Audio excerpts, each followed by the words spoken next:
Hey, how's it going, guys? ZDEyE here. So finally, we got an opportunity of seeing a brand new trailer for the Grand Theft Auto the Trilogy the Definitive Edition. Now, we got a comparison trailer, in fact, and it basically represents of an old versions of the games when they first released back in 2001 for the Grand Theft Auto 3, also back in the 2002 was for the Vice City, obviously, and back in 2004 was for the Grand Theft Auto San Andreas. Now, with these trilogy, with these games, now they're with the combination of all these games and coming November the 11th of 2021, just in short words, like 2 to 3 weeks. That's incredible from now. And I'm very ecstatic because let me tell you, this trailer is very good. And I really liked what I've seen from here. Because I actually thought that it was just going to be, again, I had my expectations in check, so I have to clarify that, right? But I didn't think it would have been up to this degree of an improvement in terms of a remaster.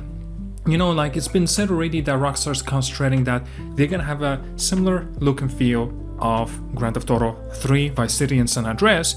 And so, of course, a lot of people were very skeptical. Even a lot of people were thinking that it's just simply going to receive a port, or maybe some kind of a little bit of an improvements in textures. But since this was already confirmed that this is indeed a different engine, and mind you, it's an Unreal Engine, it's been used, so obviously gonna be a lot of changes that we should definitely expect. And here it is with the presentation, with the comparison between the trailers and the game. I'm actually quite shocked to say that I cannot believe that the game looked that bad.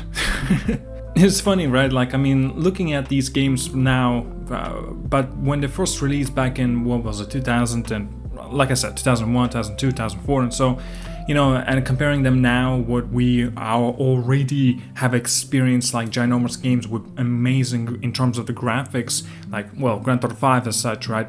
It's a shocker to see this actually, just how bad it looked before, right? You just don't notice these things because, again, if you have a nostalgia for a game and maybe there's a game that you simply love, you're obviously going to be very biased towards it. And yeah, even though there are a lot of shortcomings, but because of the nostalgia, you'll simply forget about it.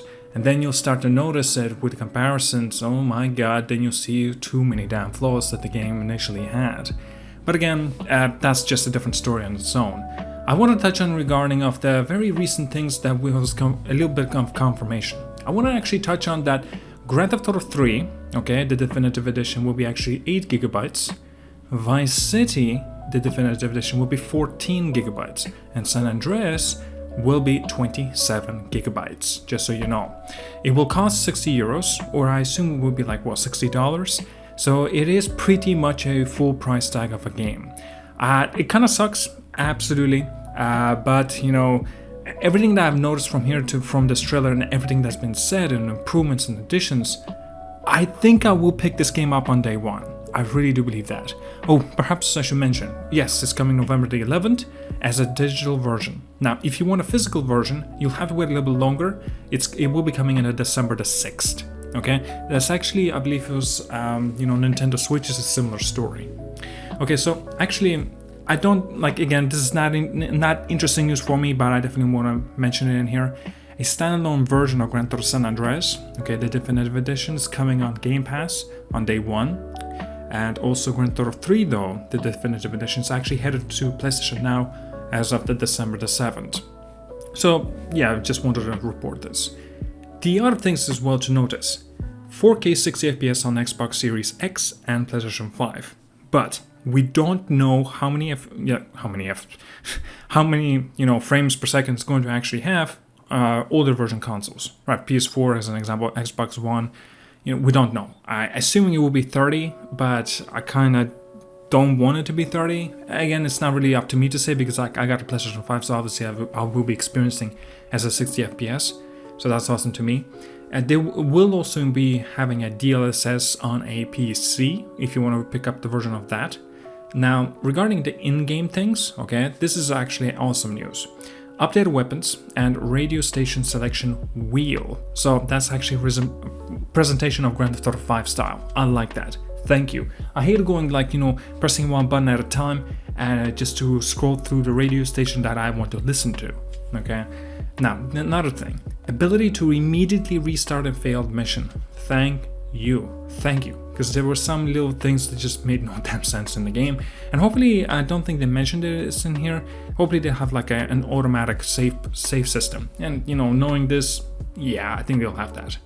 Okay, now this thing, few things I want to mention here, such as the enhanced details and trees and foliage, rebuilt lighting system with the high resolution textures, and also increased draw distances.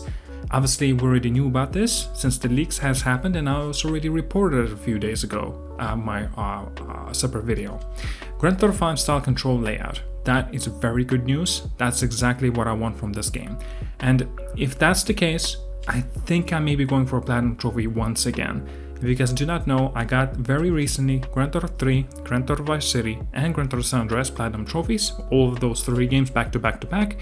Yeah, and I'm thinking about it, doing it all over again. Now, also, very big change, and it's a big bonus. Updated minimap with waypoint and also markers that you can actually put on the map. That is a big plus. So you basically can put a marker, and you're in a car as an example, right? And it actually shows you the waypoint, just like in Grand Theft Auto 5 and Grand Theft Auto 4 style. That is a very big bonus. Thank you very much. Very, very much needed change. At least personally to me, that was definitely needed. And man, I'm very glad about that. Well, that was pretty much it. Yes, there are a few little details and tidbits I could definitely touch on, but I don't want to do that. Perhaps maybe I could do so in a different video. But I wanted to clarify and, just report my thoughts. I'm very, very much happy with everything that I've noticed from this trailer.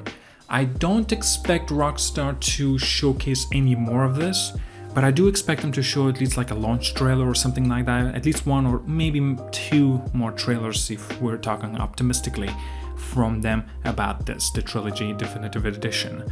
Yeah, I'm very much looking forward to this. I cannot wait. It's going to be very, very exciting. Now, last thing to mention, noticing this, right? It's coming November the 11th. Right, so Grand Theft Auto 5 was supposed to receive the next gen update as well on the November the 11th, but then it was pushed. And there was actually rumors and reports that these things were like, the Trilogy and Grand Theft Auto 5 next gen update was supposed to come on the same date. And look how that turned out to be. It was actually correct. Until the last minute, Rockstar decided to delay the next gen update for GTA 5. And that's a good thing because GTA 5 got so much backlash in terms of its next gen update. It definitely deserved its delay, and it needs to be more than just simple as an update. Well, that's just my thoughts, guys. Tell me down in the comments, are you excited for this, or you don't really much care, or perhaps you'll be picking it up a little bit later. And anyway, tell me down in the comments. I'll be very happy to read it through. Alright then, thank you again, like and subscribe. See you guys all.